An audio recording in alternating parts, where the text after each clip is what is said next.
Sorry about that. My batteries. Well, I got this older GoPro. I'm recording on. As you can see, I'm in the Walmart parking lot, and I don't remember what I was saying last. The point I was saying is that I hadn't recorded in a while. Kind of don't know what I really want to talk about. It's just, I know I'm tired of doing this gig work stuff. I'm not even gonna lie. It's tiring. Mainly because the more you work, the less you get paid. I'm gonna turn this air off. Well, air down rather. The more you work with this stuff, the less they're paying. And at one point, it was actually, you know, it wasn't too bad. It was cool, make your own schedule. Now it's like, it's actually, I feel like I'm starting to feel the crunch of this economy.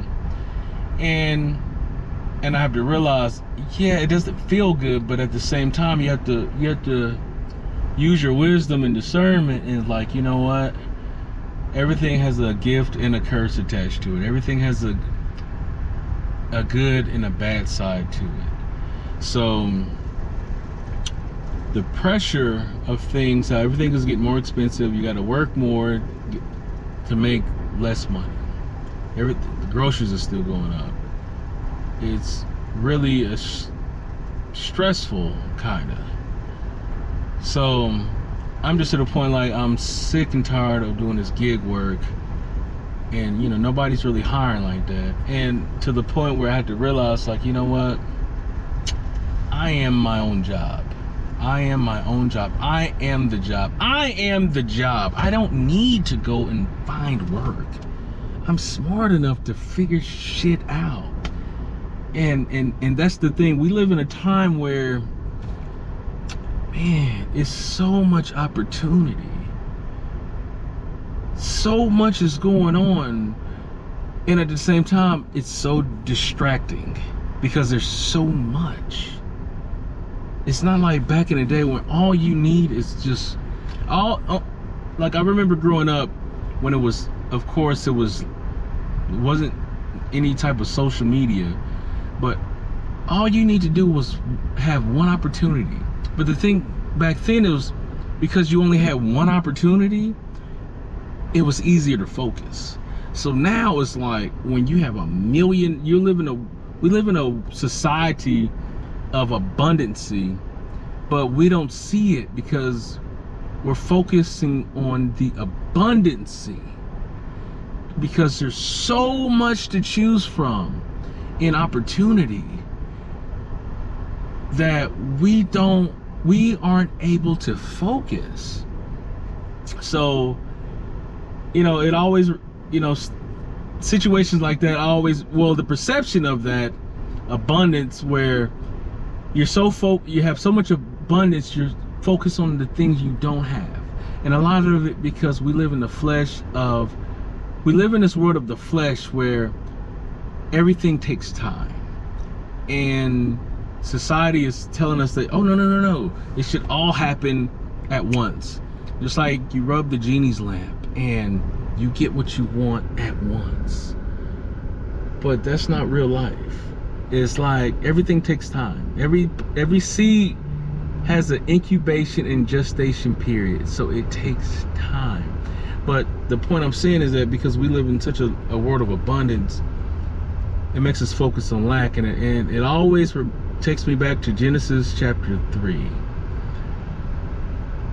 and how the subtlety of the serpent came to Eve. Now, I'm not reading it word for word, so you can go and study it yourself. I challenge you to.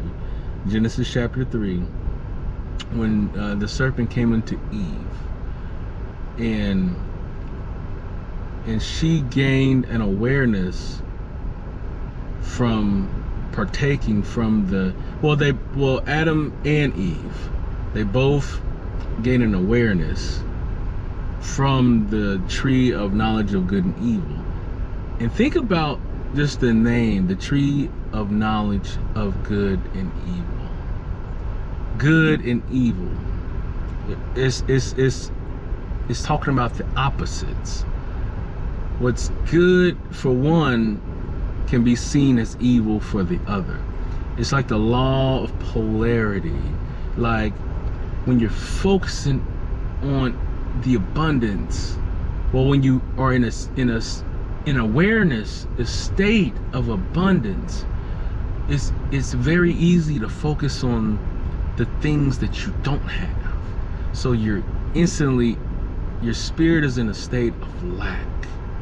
And now you live in this world of anything you want is available, because we associate everything with, oh, it takes too long to do that.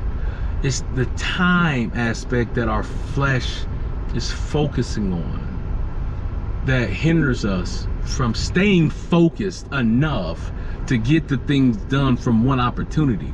That's why we catch ourselves going through this cycle of, let me try this, oh, it don't work, let me try this, oh, it don't work, let me try this. And the key word I'm saying, we try a lot of different things, we dabble in a lot of different things, and because our flesh is so impatient, it won't allow us to do and try and fail enough in order to figure it out, because we feel like it takes too long. Oh, it takes too long.